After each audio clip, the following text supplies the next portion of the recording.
السلام علیکم ورحمۃ اللہ وبرکاتہ۔ گرلز حدیث نمبر 3 پڑھنے جا رہے ہیں۔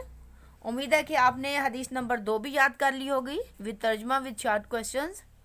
اور بچوں ساتھ ساتھ یاد کرتے رہیے گا، کیونکہ اب تو میں آپ سے روز نہیں سن سکتی، انشاءاللہ جب ہم ملیں گے تو ضرور سنوں گی۔ چلیں اب پڑھتے ہیں حدیث نمبر 3۔ اعوذ باللہ من الشیطان الرجیم، بسم اللہ الرحمن الرحیم۔ رب اشرح لي صدري ويسر لي امري واحلل عقدة من لساني يفقهوا قولي رب يسر ولا تعسر وتمم بالخير وبك نستعين ربنا زدنا علما وعملا والحقنا بالصالحين آمین۔ بسم اللہ الرحمن الرحیم۔ خیرکم تم میں سے بہترین، خیر بہترین، کم تم میں سے، من جو تعلم سیکھتا ہے، قرآن کو، وعلمہ اور اس کو دوسروں کو سکھاتا ہے۔ خیرکم من تعلم القرآن وعلمہ، تم میں سے بہترین وہ ہے جس نے قرآن سیکھا اور دوسروں کو سکھایا۔ تشریح۔ قرآن حکیم کلام الہی ہے جس کا موضوع انسان ہے۔ یہ سوال آ سکتا ہے کہ قرآن مجید کا موضوع کون ہے؟ ٹھیک ہے، تو آپ کیا بتاؤ گے؟ قرآن مجید کا موضوع انسان ہے۔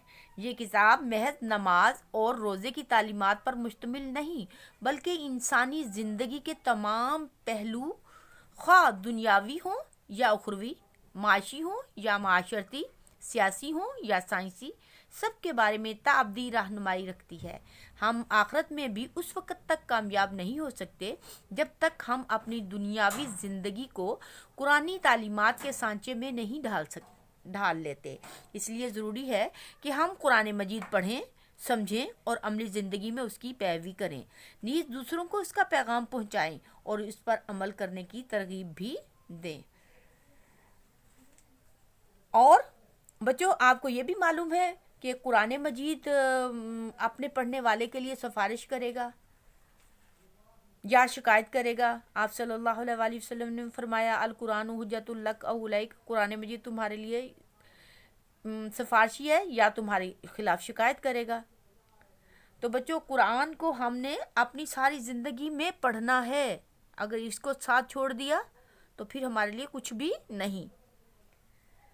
اب ہم اس قرآن مجید کے بارے میں تھوڑے سے شارٹ کوسچن کر لیتے ہیں اسی حدیث کے بارے میں جو قرآن مجید کے بارے میں ہے۔ خیرکم من تعلم القرآن وعلمہ، اسی میں پہلے سب سے سوال بنا لیتے ہیں کہ حدیث کی روح میں سب سے بہترین انسان کس کو قرار دیا گیا ہے؟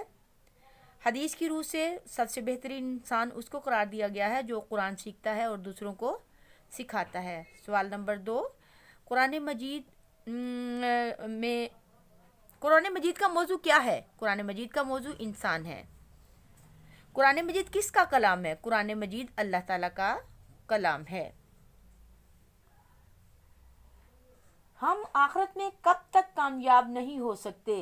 ہم آخرت میں اس وقت تک کامیاب نہیں ہو سکتے جب تک ہم اپنی دنیاوی زندگی کو قرآنی تعلیمات کے سانچے میں نہیں ڈھال لیتے۔